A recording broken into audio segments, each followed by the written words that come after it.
Lorsqu'un homme de 62 ans a été interrogé publiquement sur son appartenance à la première classe, il n'a ni crié ni protesté. Cependant, au moment où l'avion a atterri, sa réponse calme était devenue virale, et la compagnie aérienne était en pleine gestion de crise. Raymond Jenkins ne semblait pas être un homme qui avait besoin de prouver quoi que ce soit.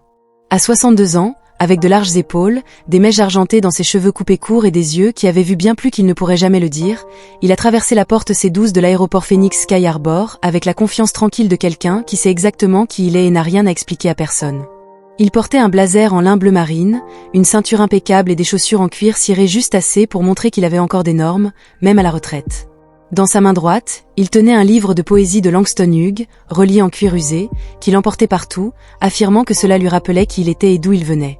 Dans sa main gauche, il avait une carte d'embarquement indiquant SAM 2A, le vol 349 en première classe pour Seattle embarquait à l'heure prévue. Pour Raymond, ce voyage représentait quelque chose de simple, la paix. Après près de 4 décennies en tant que directeur d'école à Dakar, en Géorgie, ce voyage était son petit cadeau à lui-même, sans famille ni obligation, juste la vue depuis la fenêtre, une boisson fraîche et un peu de poésie dans les nuages. Il a salué l'hôtesse de l'air à la porte avec un doux « Comment ça va ?» et un sourire chaleureux qui l'a surprise. Elle lui a souri en retour, a scanné son billet et lui a fait signe de se diriger vers la première rangée, tandis que Raymond s'est installé confortablement dans son siège. Le coussin semblait juste assez ferme. Il a ajusté la buse d'aération du plafond, a plié sa veste sur ses genoux et a ouvert son livre à une page cornée. La cabine autour de lui se remplissait lentement de conversations tranquilles et de bagages au-dessus de sa tête. C'était le genre de demi-sourire que les étrangers échangent lorsqu'ils savent qu'ils partageront l'espace aérien pendant quelques heures. Puis est arrivé le capitaine Blake René, grand et bronzé, visiblement trop amusé par lui-même. C'était le genre de pilote qui porte des lunettes de soleil à l'intérieur et traite le personnel de cabine comme des enfants. Il se pavanait en première classe, comme s'il était le maître de l'avion et des passagers. Il a fait un signe de tête à des visages familiers, a tapoté l'épaule d'un homme et a ri d'une blague avec l'ingénieur de vol derrière lui. Puis il s'est arrêté juste à la deuxième rangée, devant Raymond. Il y a eu une pause, pas longue mais suffisamment pour que René, d'une voix forte et condescendante, demande « Êtes-vous sûr d'être au bon siège ?» Raymond n'a même pas scié. Il a calmement fermé son livre, a brandi sa carte d'embarquement et a répondu « C'est ce qui est écrit ». René l'a regardé, puis a regardé le siège, forçant un sourire, mais ses yeux trahissaient son mécontentement. « Eh bien, je suppose qu'il laisse quiconque monter ici maintenant. » Ce n'était pas fort, mais c'était clair. Ce n'était pas seulement les mots, mais le ton, comme si l'idée de voir quelqu'un comme Raymond en première classe ne lui convenait pas. Une lueur d'inconfort s'est manifestée chez la femme assise de l'autre côté de l'allée. Elle n'a rien dit, mais a jeté un coup d'œil à son mari qui avait déjà commencé à enregistrer sur son téléphone. Instinctivement, quelque chose dans le ton du pilote semblait étrange. Raymond n'a pas discuté, n'a pas bronché, n'a pas montré de colère.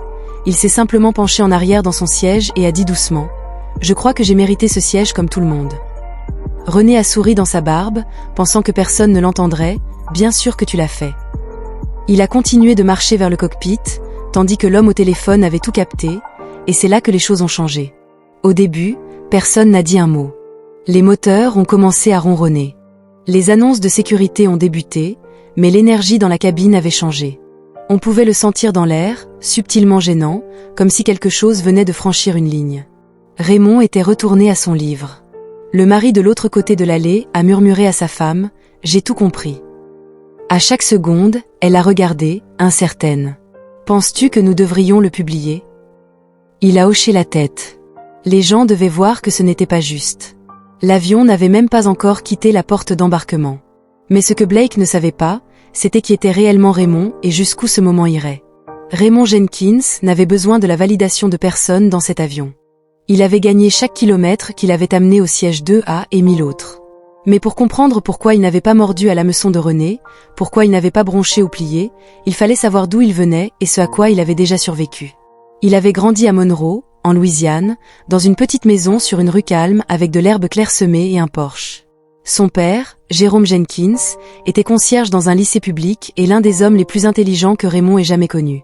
Il n'avait jamais dépassé la 8e année, mais pouvait tout réparer, citait Baldwin de mémoire et avait appris à Raymond plus sur l'estime de soi que n'importe quel manuel ne le pourrait.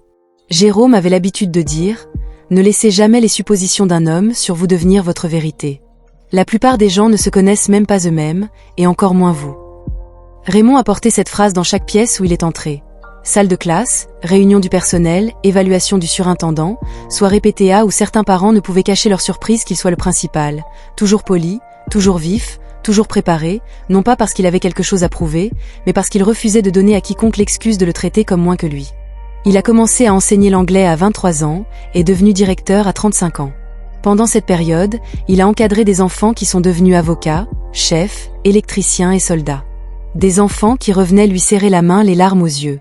Aucun d'entre eux n'a jamais oublié la façon dont il les a fait se sentir vus. Mais pour toutes les vies qu'il a touchées, il y a eu des moments douloureux. L'employé du magasin qui l'a suivi dans les allées en faisant semblant de réorganiser les étagères, la femme qui a serré son sac à main un peu plus fort lorsqu'il l'a croisé à l'arrêt de bus, l'employé du concessionnaire automobile qui a supposé qu'il était perdu en entrant dans la salle d'exposition. Il n'a jamais crié, jamais juré, il a simplement posé des questions d'une voix calme et régulière. T'ai-je donné une raison de penser que tu dirais ça à quelqu'un d'autre à ma place, ou es-tu juste mal à l'aise avec le fait que je ne corresponde pas à votre image? Il n'avait pas besoin d'élever la voix, il avait juste élevé le niveau. Donc, quand le capitaine Blake René a fait ce commentaire, ce n'était pas nouveau. C'était juste une autre version de la même chose que Raymond avait affronté toute sa vie, vêtu d'un uniforme et accompagné d'un sourire narquois, mais pas fondamentalement différent. Il avait appris aux enfants à lire entre les lignes, que les mots ne sont pas toujours le message, que le ton et l'expression comptent. Ce qui n'est pas dit peut être plus fort que ce qui est dit. Ce moment en première classe ne concernait pas un siège, mais la présence, la permission d'exister dans certains espaces sans être interrogé. Raymond comprenait aussi le pouvoir du silence, laissant ce moment respirer, permettant à quelqu'un d'autre de ressentir le poids de sa propre ignorance. Mais ce que le capitaine René ne savait pas, et ce que personne d'autre dans cet avion n'avait encore réalisé, c'était que Raymond avait passé sa vie à transformer des moments comme celui-ci en leçons pédagogiques, non seulement pour les enfants, mais pour tous ceux qui franchissaient la ligne et ne s'attendaient pas à être tenus responsables. Et Raymond n'était pas seul sur ce vol. De l'autre côté de l'allée, l'homme qui avait filmé l'échange, nommé Brian Latimore, avait déjà commencé à télécharger le clip avant le décollage. Sans légende, juste une citation. « Bien sûr que tu l'as fait, capitaine du vol 349. » Au moment où les roues ont décollé du sol, la vidéo circulait déjà sur Reddit et TikTok, accumulant des milliers de vues en quelques minutes. L'algorithme aimait l'attention, adorait l'arrogance capturée, se nourrissait de moments comme celui-ci. Raymond était assis, les yeux rivés sur son livre, sans s'en rendre compte. Il avait lu la même strophe 3 fois sans s'en apercevoir. Quelque chose dans sa poitrine bougeait, mais il n'y avait ni colère ni honte, juste un silence conscient que ce n'était pas à propos de lui, pas vraiment, mais cette fois, quelqu'un d'autre l'avait fait pour lui et le monde regardait.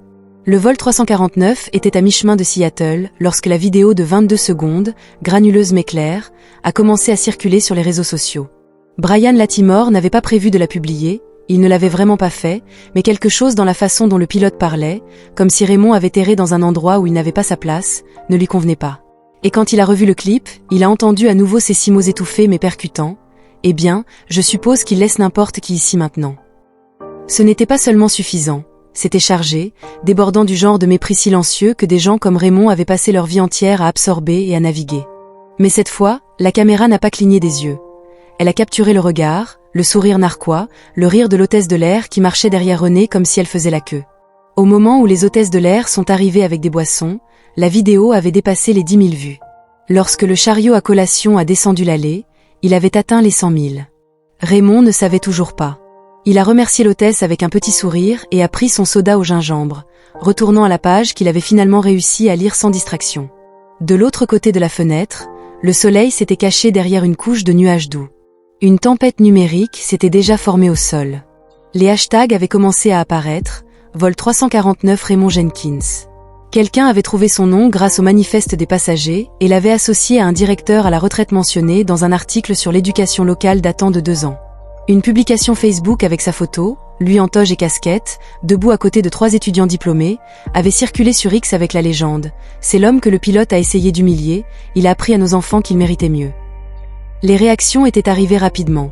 Certains étaient en colère, d'autres avaient honte, d'autres encore avaient simplement partagé leur expérience sans un mot. Au moment où l'avion a atteint son altitude de croisière, une pétition avait été lancée pour enquêter sur la compagnie aérienne, tandis que Raymond continuait tranquillement à tourner les pages de son livre de poésie, inconscient du tumulte qui montait en dessous. Blake René, dans le cockpit, était tout aussi inconscient. Il avait parcouru des centaines de routes, pris des milliers de décisions et esquivé plus d'une plainte interne au fil des ans. Il était toujours retombé sur ses pieds. Il savait comment couvrir ses traces et se sortir de situations délicates par la parole. Mais ce n'était pas 1998, ce n'était pas derrière une porte fermée ou enfoui dans un dossier papier. C'était Internet, et Internet n'oublie pas. Pendant ce temps, Brian s'est tourné vers sa femme et a murmuré « ça explose ». Elle s'est penchée et a jeté un coup d'œil à son téléphone. « Oh mon Dieu, est-ce qu'on lui dit ?» Il a demandé, elle a regardé Raymond qui sirotait calmement sa boisson et griffonnait quelque chose dans la marge de son livre. « Je ne pense pas qu'il le sache même », a-t-elle dit. Ils ont attendu. Peut-être qu'ils ne voulaient pas s'immiscer, peut-être qu'ils avaient peur que cela ruine son moment, ou peut-être qu'ils essayaient juste de comprendre comment on peut dire à quelqu'un que sa dignité est en danse en ligne. Sur le siège 4C, un adolescent avec des écouteurs roses a tapoté le bras de sa mère et lui a montré le clip. Elle a halté, a levé les yeux vers la porte du cockpit, puis à nouveau vers l'écran. Les gens ont commencé à bouger sur leur siège. Il n'y a eu aucune confrontation, aucune dispute, juste des murmures silencieux, un jugement silencieux, une nouvelle prise de conscience de l'homme sur le siège 2A et de l'homme derrière la porte du cockpit. Les agents de bord l'ont également remarqué. L'un s'est penché et a chuchoté à l'autre « L'avez-vous vu ?» Elle a hoché lentement la tête « Ouais, c'est mauvais ». Il ne fallut pas longtemps avant qu'un message soit envoyé au siège, puis un autre. L'équipe des relations publiques de la compagnie aérienne en a eu vent vers 16h32. À 16h45, une réunion interne avait déjà été programmée. Les gens couvraient les bases, récupéraient les dossiers des employés et vérifiaient les plaintes antérieures. Raymond s'est penché en arrière, les yeux fermés, se remémorant un poème qu'il récitait à ses élèves. « Moi aussi, je chante America ». Il connaissait l'ironie, il comprenait le poids de la situation. Il n'avait besoin de la sympathie de personne. Il voulait juste atterrir, mais alors qu'il descendait de l'avion, le sol sous la carrière de Blake s'effondrait déjà. Le vol 349 a atterri à l'aéroport international de Seattle-Tacoma juste avant 18h. L'avion a longé la piste tandis que les passagers attrapaient leurs téléphones, leurs sacs et leurs vestes, feignant l'indifférence, mais il y avait un étrange silence au premier rang. Une conscience collective de quelque chose de non dit flottait dans l'air. Raymond Jenkins s'est levé, a étiré ses jambes et a ajusté son blazer en attrapant son bagage à main. Une voix douce l'a arrêté. « Monsieur » a dit Brian de l'autre côté de l'allée. « Avant de partir, il y a quelque chose que je pense que vous devriez savoir. » Raymond est devenu lentement calme tandis que Brian tendait son téléphone. L'écran montrait le visage de Raymond figé au milieu d'une phrase à côté des mots « Laissez un singe noir monter ici maintenant ». Les sourcils de Raymond se sont légèrement froncés, il n'a pas parlé. « C'est devenu viral », a continué Brian. « Les gens parlent beaucoup. » Raymond a étudié l'écran, puis a regardé Brian. « Tu l'as enregistré, je l'ai fait. Je n'avais pas prévu de le publier au début, mais je me sentais mal de le laisser passer. » Il y a eu une longue pause, puis Raymond a simplement dit « Merci ». Pas de colère, pas de tension, juste une reconnaissance silencieuse. Au moment où Raymond est descendu de l'avion, son nom était mentionné à la radio nationale. En moins de 30 minutes, une importante chaîne d'information câblée avait diffusé un bref segment montrant le clip. Les analystes avaient décortiqué le commentaire du pilote image par image. Les experts juridiques étaient intervenus. L'un d'eux a déclaré « non professionnel et inacceptable ». Un autre a ajouté. L'équipe des médias sociaux de la compagnie aérienne s'est empressée de publier une déclaration vague et fade. Nous sommes au courant d'une situation qui s'est produite à bord du vol 349 et menons une enquête interne. Cela n'avait pas aidé de 9 points. Des captures d'écran d'anciens messages avaient refait surface.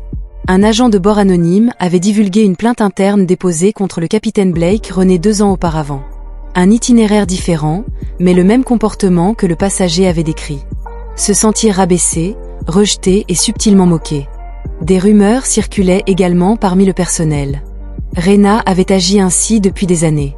Un employé avait posté anonymement, arrogant, intouchable. Nous savions tous que tout se dénouait rapidement. L'équipe des relations publiques de la compagnie aérienne avait tenté de publier une déclaration de suivi promettant des comptes, mais il était trop tard. Les sections de commentaires avaient explosé avec des histoires personnelles d'autres passagers. Des récits de pics subtils, d'être invité à montrer sa carte d'identité en première classe alors que d'autres n'y étaient pas soumis, d'être déplacé, interrogé, observé. Puis, tard dans la nuit, une seconde vidéo avait émergé. Une ancienne hôtesse de l'air, maintenant à la retraite, avait sauvegardé un message vocal que Rena lui avait laissé après un désaccord sur les affectations de l'équipage, sa voix claire, moqueuse, non filtrée. « Vous pouvez pleurer au RH autant que vous le souhaitez, ils seront toujours de mon côté. » Au matin, les hashtags étaient devenus des gros titres. Un pilote vétéran sous le feu des critiques après qu'une vidéo virale ait déclenché une réaction négative. Raymond Jenkins, éducateur à la retraite, était au centre d'un incident viral en première classe. Et quelque part dans une modeste chambre d'hôtel juste à l'extérieur de l'aéroport, Raymond était assis avec une tasse de café noir, son téléphone sonnant toutes les 10 minutes. Appels de journalistes, messages d'anciens étudiants, emails d'inconnus le remerciant. Il n'avait pas répondu à la plupart d'entre eux, n'étant pas intéressé à devenir le symbole de qui que ce soit. Mais ce qui l'avait surpris, c'était la déclaration de la compagnie aérienne à 10h43. Le capitaine Reyna avait été placé en congé administratif dans l'attente d'une enquête plus approfondie. Cela ne ressemblait pas à de la justice, pas encore, mais c'était quelque chose, une première fissure dans un mur qui avait résisté trop longtemps. Raymond avait finalement répondu à un appel, c'était d'une jeune femme qui avait dit « Vous ne me connaissez pas, mais vous étiez mon directeur en 2007. Je voulais juste vous remercier d'être resté calme, de ne pas vous être laissé emporter par l'amertume pendant ce moment. Vous nous avez appris cela, et maintenant le monde entier le voit. » Il avait souri, pas un large sourire, juste un sourire entendu et discret. « Je suis juste content que quelqu'un ait prêté attention, » avait-il dit, car c'était ce qui comptait, pas la punition, pas les gros titres, mais le fait que quelqu'un l'ait remarqué. Ce à quoi personne ne s'attendait, c'était ce que Raymond avait dit ensuite et comment cela avait secoué toute l'industrie. Raymond n'avait jamais recherché la vedette, mais lorsque les demandes s'étaient accumulées, un nom s'était démarqué. Denise Corbin, une journaliste respectée de Seattle, réputée pour ses histoires vraies et sans intérêt pour les bavures virales. Elle ne voulait pas d'extrait sonore, elle voulait la vérité. Ils s'étaient rencontrés dans un centre communautaire local 2 jours après le vol, sans lumière, sans scène, juste 2 chaises dans une salle de sport vide, une seule caméra et le bourdonnement du chauffage qui se mettait en marche de temps en temps. Denise avait commencé doucement. « Monsieur Jenkins, lorsque vous êtes monté à bord du vol 349, aviez-vous imaginé que nous serions assis ici à en parler ?» Devant la caméra, Raymond avait souri poliment. « J'avais imaginé une boisson fraîche, peut-être une sieste, c'est à peu près tout. » Elle avait ri lorsque le pilote lui avait demandé ce qui lui était passé par la tête. Raymond avait marqué une pause et avait réfléchi attentivement. On m'avait demandé si j'appartenais à beaucoup de pièces dans ma vie. Celle-ci avait juste des ailes. Denise avait cligné des yeux, puis avait lentement hoché la tête. Vous n'avez pas réagi avec colère. Pourquoi ? Parce que je n'étais pas surpris, avait dit Raymond. Et parce que je n'étais pas là pour faire une scène, j'étais là pour me reposer. Pour m'asseoir à un siège que j'avais payé équitablement et l'incrédulité de personne n'avait jamais changé ma vérité. Le clip de cette citation était devenu viral en quelques heures. Des millions de personnes l'avaient regardé et quelque chose avait changé. Ce n'était plus l'indignation qui l'alimentait, c'était le respect. Le respect pour un homme qui aurait pu combattre le feu par le feu, mais qui avait choisi la patience. Raymond n'avait accusé personne nommément. Il n'avait pas appelé au boycott. Il n'avait pas élevé la voix. Il avait juste parlé de dignité. De ce que cela signifiait de s'asseoir là, où les gens ne s'attendaient pas à ce que vous soyez, et de rester assis quand même. J'avais l'habitude de dire à mes étudiants qu'ils disaient « Vous ne pouvez pas contrôler la façon dont quelqu'un vous voit, mais vous pouvez contrôler la façon dont vous vous voyez. » C'était la bataille qu'il avait partagée. Des histoires petites depuis les moments où il avait été pris pour le concierge quand il était le principal, les moments où il avait été ignoré lors des réunions, jusqu'à ce que quelqu'un réalise que c'était lui qui commandait. Il n'était pas amer, il était fatigué peut-être, mais pas brisé et le public l'avait entendu. Les gens avaient commencé à s'exprimer non seulement en ligne, mais aussi devant la caméra, d'anciens passagers, des membres d'équipage, d'autres membres du personnel de la compagnie aérienne qui avaient été témoins de moments similaires avec Blake René. Le schéma était trop clair pour être nié. Puis était venu le lanceur d'alerte, un ancien pilote de la même compagnie aérienne, interrogé anonymement, qui avait décrit une culture interne où les plaintes contre les commandants de bord de rang supérieur disparaissaient discrètement ou étaient traitées en interne. Cet incident avec M. Jenkins, le lanceur d'alerte avait déclaré qu'il n'avait été rendu public que parce que quelqu'un avait eu le courage d'appuyer sur le bouton d'enregistrement. La compagnie aérienne avait publié une 3e déclaration, plus longue cette fois, incluant des mots comme inclusivité, responsabilité et engagement pour un avenir meilleur, mais elle ne mentionnait toujours pas le nom de Blake. On avait demandé à Raymond s'il était satisfait, il avait secoué la tête. La satisfaction n'est pas ce que je recherche. Je veux juste que les systèmes apprennent, je veux que le prochain homme assis sur le siège 2 sirote sa boisson et lise son livre sans être interrogé. Et c'est à ce moment-là que tout avait changé. En quelques jours, la compagnie aérienne avait lancé un audit interne des politiques de conduite sur tous les vols intérieurs, les programmes de formation avaient été restructurés, des ateliers de sensibilisation à la langue avaient été imposés à chaque membre d'équipage, des agents de porte au capitaine. Puis l'inattendu s'était produit. La compagnie aérienne avait renommé la politique de conduite interne sous un nouveau titre, le Code Jenkins. Raymond n'était pas ravi du nom, il avait dit « Je n'ai écrit aucun code, je me suis juste assis ». Mais il avait compris le sens, il ne s'agissait pas de la politique, il s'agissait d'établir une nouvelle base de référence. Le respect n'était plus facultatif. Le coup final était venu lorsque le contrat de Blake René avait été officiellement résilié discrètement, bien sûr, sans gros titre, sans caméra à la porte, juste un avis envoyé en interne confirmant son départ. Certains avaient dit que ce n'était pas suffisant. Raymond n'avait jamais dit un mot sur le licenciement, il avait juste remercié Denise de lui avoir donné l'espace pour parler, puis il s'était levé, avait boutonné sa veste et avait dit « Maintenant, si vous voulez bien m'excuser, j'ai des petits-enfants qui m'attendent. » Mais pendant que les gros titres se concentraient sur Blake, la véritable histoire était celle de l'homme assis au siège 2A.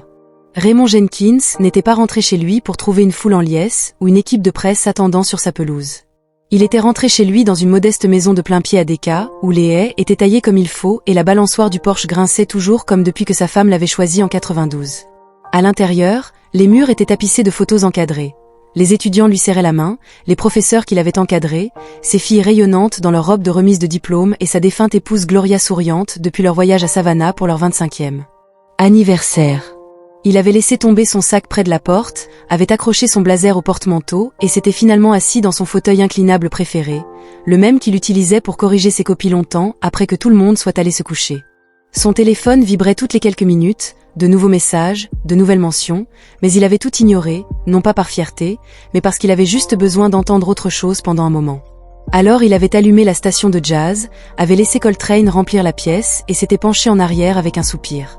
Ce soir-là, sa plus jeune petite fille avait été montée sur ses genoux, âgée de 8 ans, pleine de questions.